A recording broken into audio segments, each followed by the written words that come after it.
Baik, saya akan bacakan kebenaran firman Tuhan dari 1 Samuel 2 ayat 1 sampai 36. Beginilah pembacaan kebenaran firman Tuhan. Lalu berdoalah Hana, katanya, hatiku bersukaria karena Tuhan, tanduk kekuatanku ditinggikan oleh Tuhan. Mulutku mencemoohkan musuhku, sebab aku bersukacita karena pertolonganmu. Tidak ada yang kudus seperti Tuhan, sebab tidak ada yang lain kecuali Engkau, dan tidak ada gunung batu seperti Allah kita. Janganlah kamu selalu berkata sombong, janganlah caci maki keluar dari mulutmu, karena Tuhan itu Allah yang Maha Tahu, dan oleh Dia perbuatan-perbuatan diuji. Busur pada pahlawan telah patah, tapi orang-orang yang terhuyung-huyung, pinggangnya berikatkan kekuatan. Siapa yang kenyang dahulu, sekarang menyewakan dirinya karena makanan, tetapi orang yang lapar dahulu, sekarang boleh beristirahat. Bahkan orang yang mandul melahirkan 7 anak, tapi orang yang banyak anaknya menjadi layu. Tuhan mematikan dan menghidupkan, Ia menurunkan ke dalam dunia orang mati dan mengangkat dari sana. Tuhan membuat miskin dan membuat kaya, Ia merendahkan dan meninggikan juga. Ia menegakkan orang yang hina dari dalam debu dan mengangkat orang yang miskin dari lumpur untuk mendudukkan dia bersama-sama dengan para bangsawan dan membuat dia memiliki kursi kehormatan. Sebab Tuhan mempunyai alas bumi dan di atasnya Ia menaruh daratan. Langkah kaki orang-orang yang dikasihinya dilindunginya, tapi orang-orang fasik akan mati binasa dalam kegelapan, sebab bukan oleh karena kekuatannya sendiri seseorang berkuasa. Orang yang berbantah dengan Tuhan akan dihancurkan.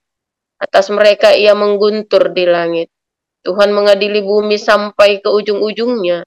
Ia memberi kekuatan kepada raja yang diangkatnya dan meninggikan tanduk kekuatan orang yang diurapinya. Lalu pulanglah Elkana ke Rama, tetapi anak itu menjadi pelayan Tuhan di bawah pengawasan Imam Eli. Adapun anak-anak lelaki Eli adalah orang-orang dursila. Mereka tidak mengindahkan Tuhan ataupun membatas hak para imam terhadap bangsa itu. Setiap kali seseorang mempersembahkan korban sembelihan, sementara daging itu dimasak, datanglah bujang imam membawa garpu bergigi 3 di tangannya dan dicucukkannya ke dalam bejana atau ke dalam kuali atau ke dalam belanga atau ke dalam periuk. Segala yang ditarik dengan garpu itu ke atas, diambil imam itu untuk dirinya sendiri. Demikianlah mereka memperlakukan semua orang Israel yang datang ke sana, ke Silo. Bahkan sebelum lemaknya dibakar, bujang imam itu datang, lalu berkata kepada orang yang mempersembahkan korban itu, berikanlah daging kepada imam untuk dipanggang, sebab ia tidak mau menerima daripadamu daging yang dimasak, hanya yang mentah saja. Apabila orang itu menjawabnya, bukankah lemak itu harus dibakar dahulu, kemudian barulah ambil bagimu sesuka hatimu, maka berkatalah ia kepada orang itu, sekarang juga harus kau berikan, kalau tidak aku akan mengambilnya dengan kekerasan. Dengan demikian, sangat besarlah dosa kedua orang muda itu di hadapan Tuhan, sebab mereka memandang rendah korban untuk Tuhan. Adapun Samuel menjadi pelayan di hadapan Tuhan. Ia masih anak-anak yang tubuhnya berlilitkan baju efod dari kain lena. Setiap tahun ibunya membuatkan dia jubah kecil dan membawa jubah itu kepadanya apabila ia bersama-sama suaminya pergi mempersembahkan korban sembelihan tahunan. Lalu Eli memberkati Elkana dan istrinya, katanya, Tuhan kiranya memberikan keturunan kepadamu dari perempuan ini pengganti yang telah diserahkannya kepada Tuhan. Sesudah itu pulanglah mereka ke tempat kediamannya. Dan Tuhan mengindahkan Hana, sehingga dia mengandung dan melahirkan 3 anak laki-laki dan 2 anak perempuan lagi. Sementara itu, makin besarlah Samuel yang muda itu di hadapan Tuhan. Eli telah sangat tua, apabila didengarnya segala sesuatu yang dilakukan anak-anaknya terhadap semua orang Israel, dan bahwa mereka itu tidur dengan perempuan-perempuan yang melayani di depan pintu kemah pertemuan. Berkatalah ia kepada mereka, mengapa kamu melakukan hal-hal yang begitu? sehingga kudengar dari segenap bangsa ini tentang perbuatan-perbuatanmu yang jahat itu.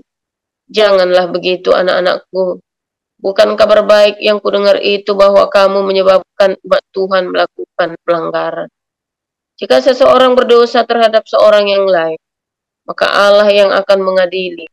Tetapi jika seseorang berdosa terhadap Tuhan, siapakah yang menjadi perantara baginya?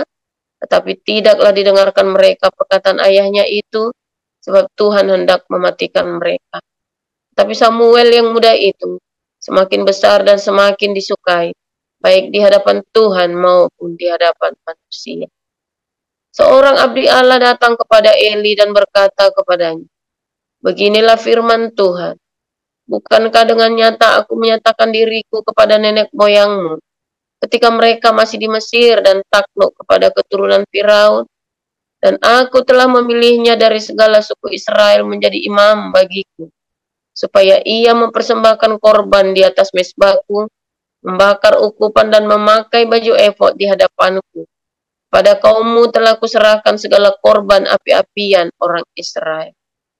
Mengapa engkau memandang dengan loba kepada korban sembelihanku dan korban sajianku yang telah kuperintahkan, dan mengapa engkau menghormati anak-anakku lebih daripadaku, sambil kamu menggemukkan dirimu dengan bagian yang terbaik dari setiap korban sajian umatku Israel? Sebab itu, demikianlah firman Tuhan Allah Israel. Sesungguhnya aku telah berjanji, keluargamu dan kaummu akan hidup di hadapanku selamanya. Tetapi sekarang, demikianlah firman Tuhan, jauhlah hal itu daripadaku, sebab siapa yang menghormati aku, akan kuhormati, tetapi siapa yang menghina aku, akan dipandang rendah. Sesungguhnya akan datang waktunya, bahwa aku akan mematahkan tangan kekuatanmu, dan tangan kekuatan kaummu, sehingga tidak ada seorang kakek dalam keluargamu. Maka engkau akan memandang dengan mata bermusuhan kepada segala kebaikan yang akan kulakukan kepada Israel, dan dalam keluargamu takkan ada seorang kakek untuk selamanya. Tetapi seorang daripadamu yang tidak kulenyapkan dari lingkungan mezbahku akan membuat matamu rusak dan jiwamu merana. Segala tambahan keluargamu akan mati oleh pedang lawan. Inilah yang akan menjadi tanda bagimu, yakni apa yang akan terjadi kepada kedua anakmu itu, Hofni dan Pinehas. Pada hari yang sama keduanya akan mati, dan aku akan mengangkat bagiku seorang imam kepercayaan yang berlaku sesuai dengan hatiku dan jiwaku, dan aku akan membangunkan baginya keturunan yang teguh setia, sehingga ia selalu hidup di hadapan orang yang kurap. Kemudian siapa yang masih tinggal hidup dari keturunanmu akan datang sujud menyembah kepadanya, meminta sekeping uang perak atau sepotong roti, dan akan berkata, tempatkanlah kiranya aku dalam salah satu golongan imam itu, supaya aku dapat makan sekerat roti. Demikian. Saya akan melanjutkan pembacaan firman Tuhan dari 2 Petrus 2 ayat 1 sampai dengan 22. Sebagaimana nabi-nabi palsu dahulu tampil di tengah-tengah umat Allah, demikian pula di antara kamu akan ada guru-guru palsu. Mereka akan memasukkan pengajaran-pengajaran sesat yang membinasakan, bahkan mereka akan menyangkal penguasa yang telah menebus mereka, dan dengan jalan demikian segera mendatangkan kebinasaan atas diri mereka. Banyak orang akan mengikuti cara hidup mereka yang dikuasai hawa nafsu, dan karena mereka jalan kebenaran akan dihujat. Dan karena serakahnya guru-guru palsu itu akan berusaha mencari untung dari kamu dengan cerita-cerita isapan jempol mereka. Tetapi untuk perbuatan mereka itu, hukuman telah lama tersedia dan kebinasaan tidak akan tertunda.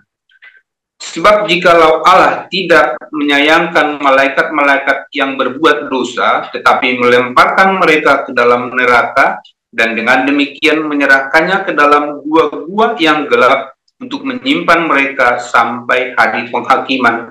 Dan jikalau Allah tidak menyayangkan dunia purba, tetapi hanya menyelamatkan Nuh, pemberita kebenaran itu, dengan 7 orang lain, ketika ia mendatangkan air bah atas dunia orang-orang yang fasik, dan jikalau Allah membinasakan kota Sodom dan Gomora dengan api, dan dengan demikian memusnahkannya, dan menjadikannya suatu peringatan untuk mereka yang hidup fasik di masa-masa kemudian, tetapi ia menyelamatkan Lot, orang yang benar, yang terus-menerus menderita oleh cara hidup orang-orang yang tak mengenal hukum, dan yang hanya mengikuti hawa nafsu mereka saja.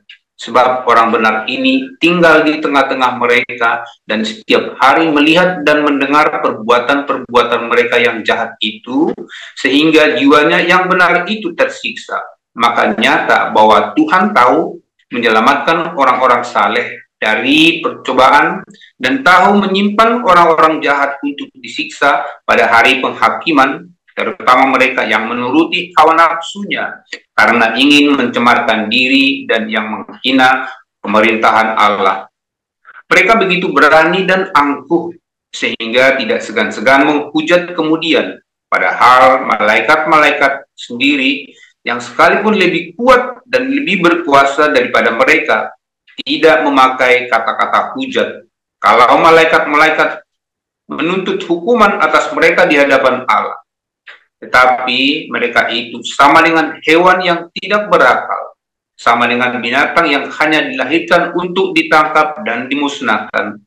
Mereka menghujat apa yang tidak mereka ketahui, sehingga oleh perbuatan mereka yang jahat, mereka sendiri akan binasa seperti binatang liar dan akan mengalami nasib yang buruk sebagai upah kejahatan mereka.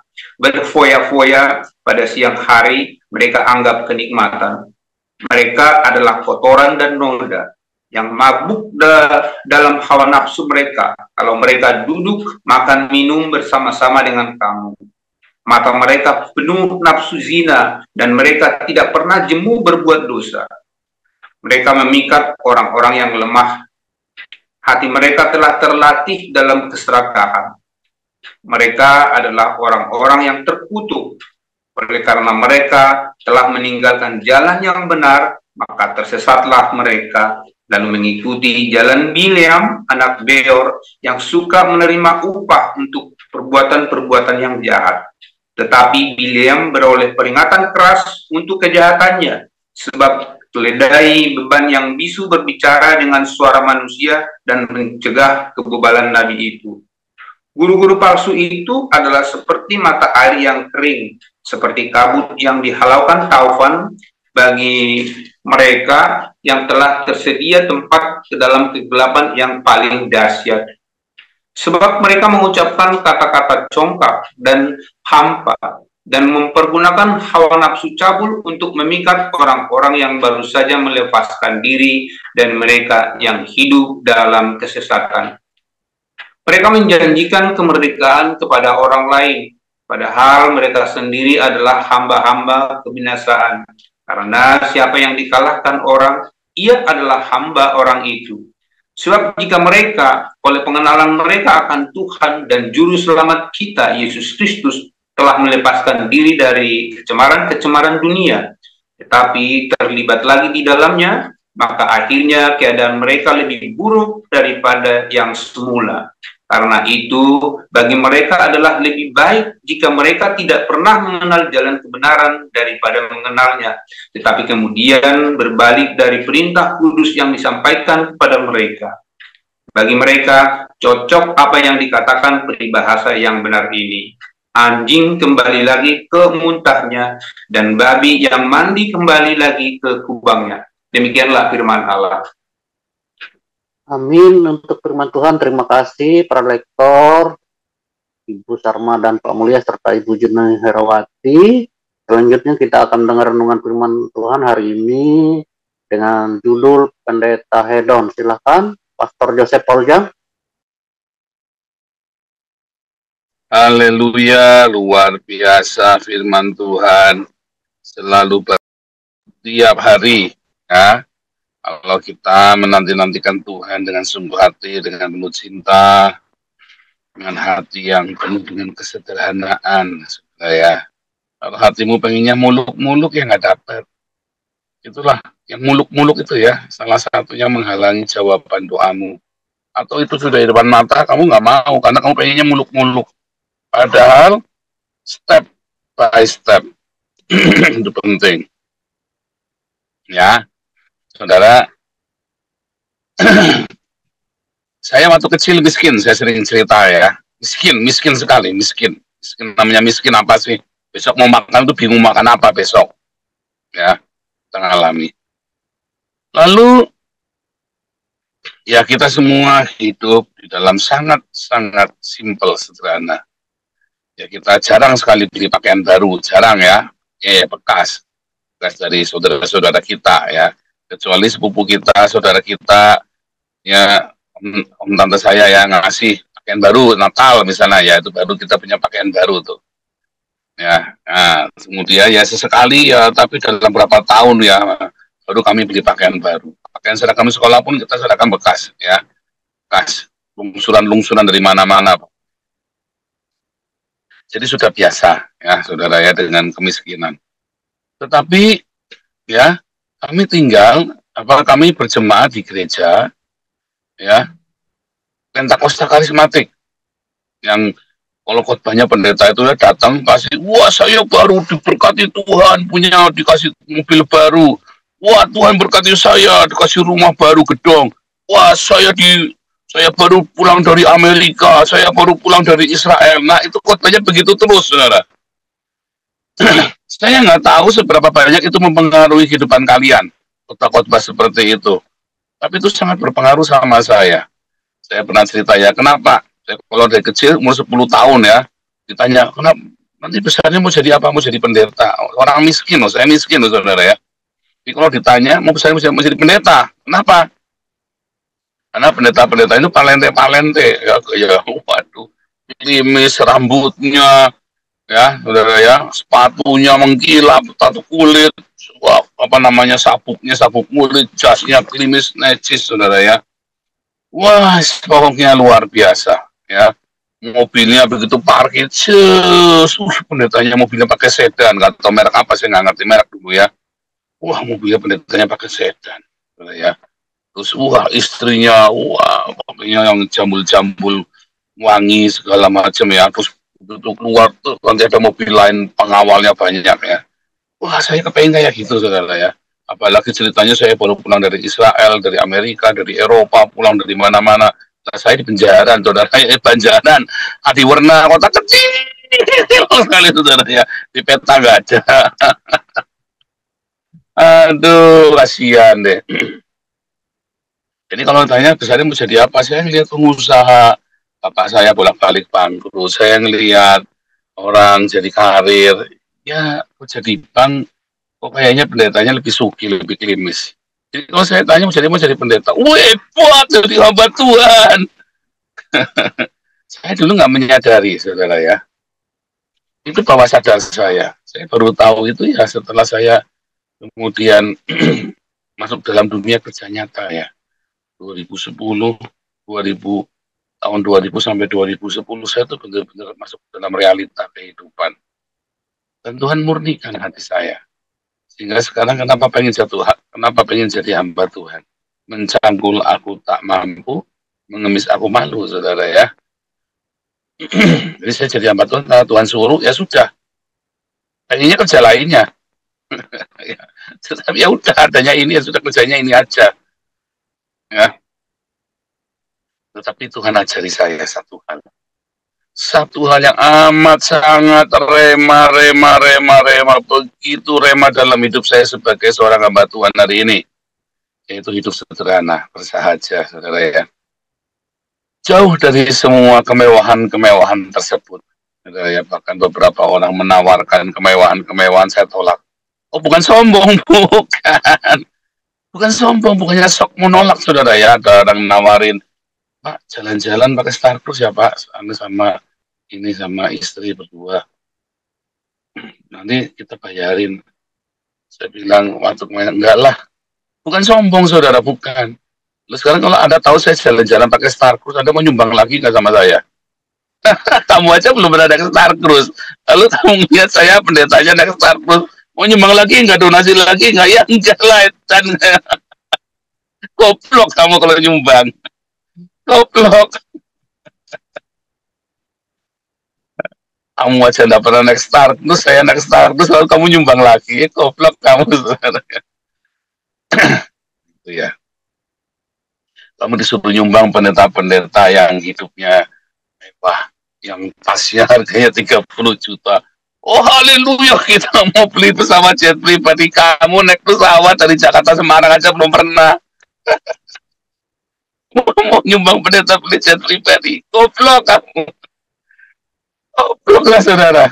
Gimana sih otaknya dipakai? Wah, saya dulu heboh, saudara ya. Wah, saya nyumbangnya berani nyumbang pendeta ratusan juta. Supaya kerajaan Allah. Saya nyumbangnya pendetanya, saudara ya. Supaya saya diingat sama pendetanya. Oh, diingat, pendetanya ingat sama saya. Didoain mati-matian sama pendetanya, saudara ya. Nah, tapi bodoh, saudara ya.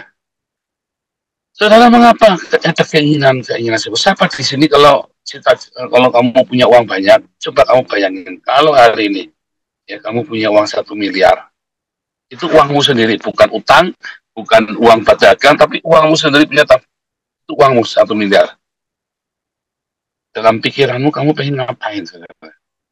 Siapa yang di sini kemudian pengen beli mobil mewah? Siapa yang pengen kemudian beli rumah yang bagus? Siapa yang pengen punya tas mewah, barang-barang mewah? Dari mana inspirasi itu, saudara? Dari pendetamu, saudara. Coba kalau pendetamu hidupnya sederhana. Dari panutanmu, siapa yang jadi panutanmu? Ya kan pendeta kan? Kalau panutanmu hidupnya sederhana, begitu kamu punya uang banyak, saudara, kamu pengennya apa sekarang? Jalan-jalan, Pak? Enggak. Pengennya apa? Aku pengennya ngasih makan orang juga, Pak, kayak Pak Paul. Benar nggak, saudara? Kalau hamba Tuhan, kalau panutanmu adalah orang-orang yang bergaya hidup mewah, kamu lihat betapa enaknya orang-orang hidup sederhana. Tapi ketika hamba-hamba Tuhan bergaya hidup mewah, maka kamu kan ngejar, kamu kepengin. Kan itu kan teladanmu kan. Tiap hari coba jam segini saya masih pulang baru pelayanan, baru ngurusi masalah. Ya jemaat. Ya kan? Jam berapa di sini nih? Jam 11:30 ini ya. 11:30 malam. Ya kan? Naik mobil Volvo butut. Ya, nggak mogok, butut. Volvo tua 2009. Ya kan? Dengan hidup sederhana. Lalu Anda mau menyontoh kemewahan apa? Malu kan? Bulianti aja ketemu saya udah bawaannya ya biasa ikut pendeta hebat Bulianti itu kan. Ketemu saya dorong gerobak. Ya, saya bilang ini gerobak sudah menangkan banyak jiwa loh Bulianti. Coba pakai sandal jepit dorong gerobak. Umat Judi sampai ketawa terbahak-bahak. Saya ketawa terbahak-bahak di foto dibikin videonya sama Ana, saudara ya. Seneng kita ngerjain Bulianti. Saltum pokoknya. Ya lu biasa pergi sama pendeta Edon, sekali ya pergi sama Nabi Koboi. Dorong gerobak.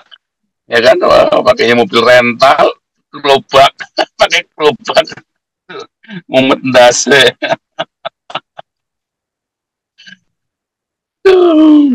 Saltum pokoknya Bulianti datang kemari saltum. Sekarang nanti kata beliau saya kalau datang lagi, saya udahlah gak usah macam-macam, udah dandan habis, dorongnya gerobak. Perginya ke Swiss, perginya ke Zurich, mau dodok habis. Aduh, kota mode ya, saudara. Ini cuma dorong gerobak, mumet ndase, saya ketawa terbahak-bahak, saudara ya. Itulah kehidupan kami, hamba Tuhan, saudara ya. Itulah kehidupan kami. Kesederhanaan itu nomor 1. Saya jadi anak saya. Hidup sederhana enak. Sehingga kamu nggak dituntut sesuatu. Begitu kamu kumpul lingkunganmu orang-orang jahat, tinggal aja. Itu bukan kita. Nanti nggak apa-apa, itu bukan kita. Sekalipun uangnya banyak sekali, itu nasinya kita kan banyak dibanding dengan pendeta-pendeta yang beberapa pendeta yang suka hedonisme. ya donasi kita lebih banyak. Nah, tapi kan bukan uang saya, ya kan? Itu uangnya Tuhan.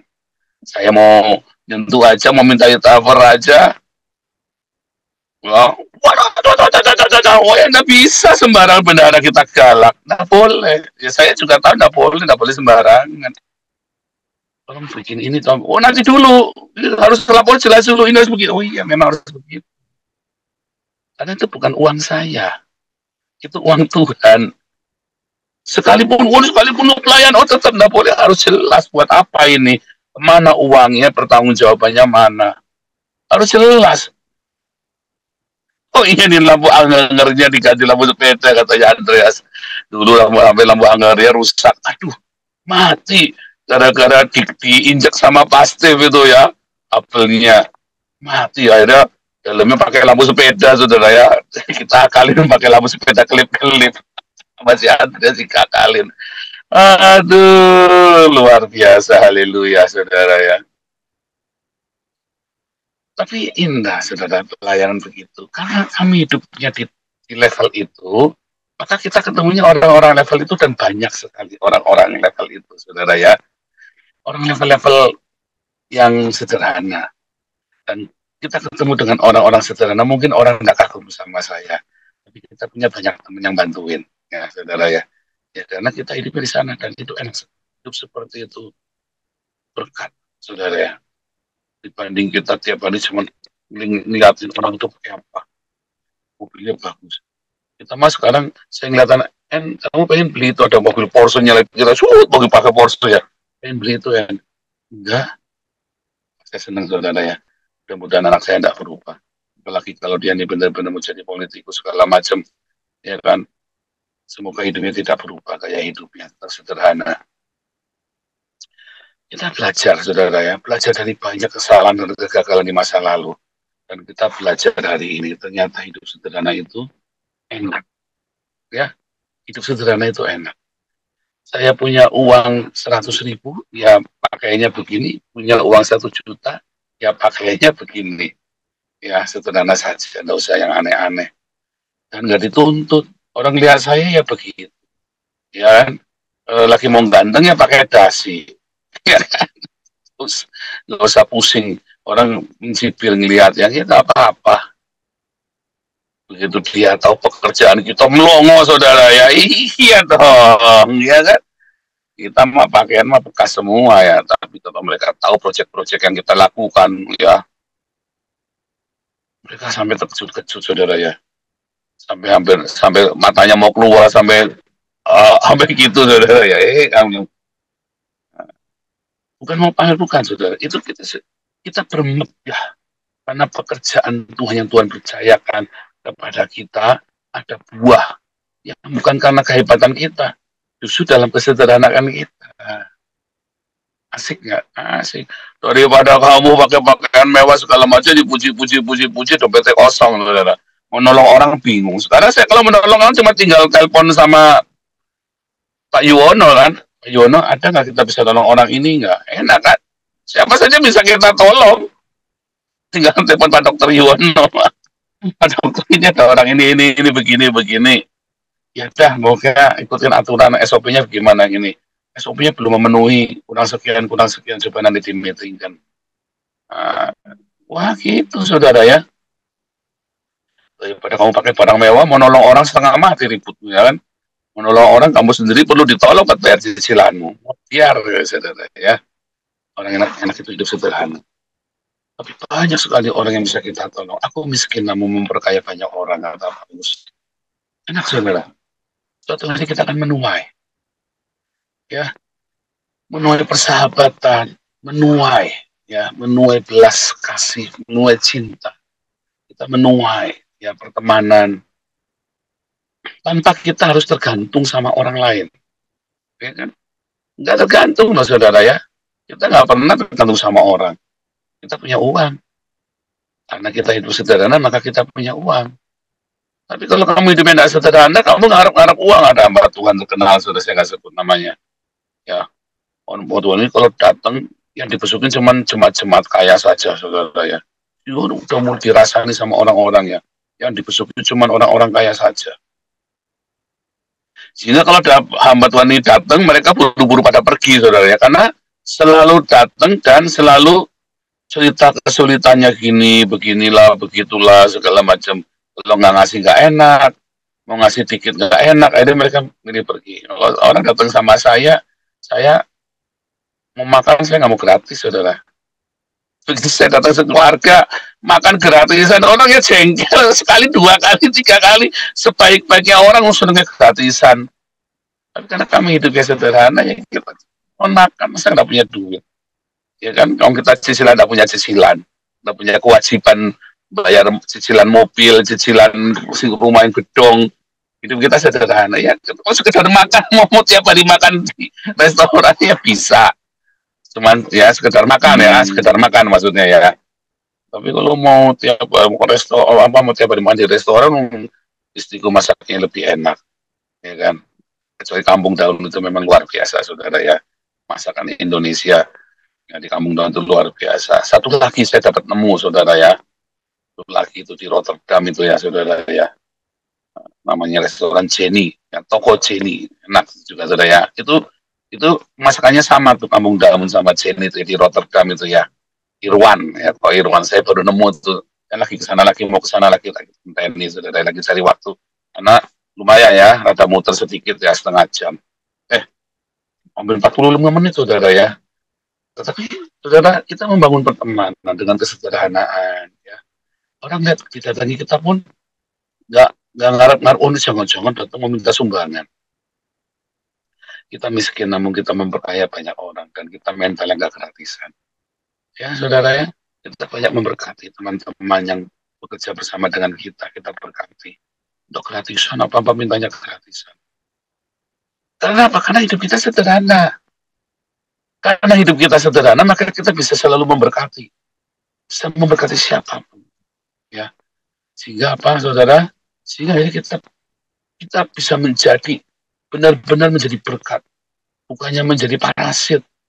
Banyak hamba Tuhan harusnya jadi berkat, tapi setiap kali datang minta duit sama orang, bukan buat proyek pekerjaan Tuhan, berdirinya sendiri. Karena apa? Karena dia pengen punya tas Birkin, karena dia pengen punya mobil mewah, karena dia pengen punya sepatu beli, sepatu yang mahal-mahal, karena dia pengen jalan-jalan ke Israel, karena dia pengen keliling dunia. Saya mah jalan-jalannya cukup di pantai aja di Scheveningen, wah sudah happy, saudara ya. Nah, kita 8 tahun ya, 8 tahun, 7 tahun saya di Eropa. Ya, kita baru liburan gara-gara Bu Mantuk datang, ada di traktir. Karena mereka pergi jalan, saya setirin ya. Setirin kan ikut jalan namanya kan. Baru kita tuh ke Swiss itu, lihat nginep di villa, dibayari sama mereka, saudara ya. Mereka bareng-bareng ya, gitu kan, namanya supir kan, saudara, kita kan supir. Nah, seneng aja ya. Senang, saudara ya, baru tuh kita bisa jalan-jalan jauh tuh ya. Ya biasanya ya kita jalan-jalan kalau ada pelayanan baru kita bisa jalan. Itu sederhana. Senang, saudara ya. Berkat Tuhan itu nanti ada karunia, menikmati selalu ada. Namun paling utama, saudara, kalau terlalu mewah ya, kalau buat orang kayak saya jangan, saudara ya. Kasihan saya nanti, saudara, imannya runtuh ya, nah. Nanti kasihan kamu. Jangan terlalu mewah, yang sederhana saja. Kalau mau traktir saya yang simpel-simpel saja, saudara ya. Luar biasa, Tuhan Yesus memberkati. Kiranya ini jadi rema buat kamu, menjadi obsesimu. Apa, saudara, obsesinya? Hidup sederhana. Itu di dalam kebersahajaan. Ya, bersahaja dalam hidup setiap hari. Ya, Tuhan Yesus memberkati.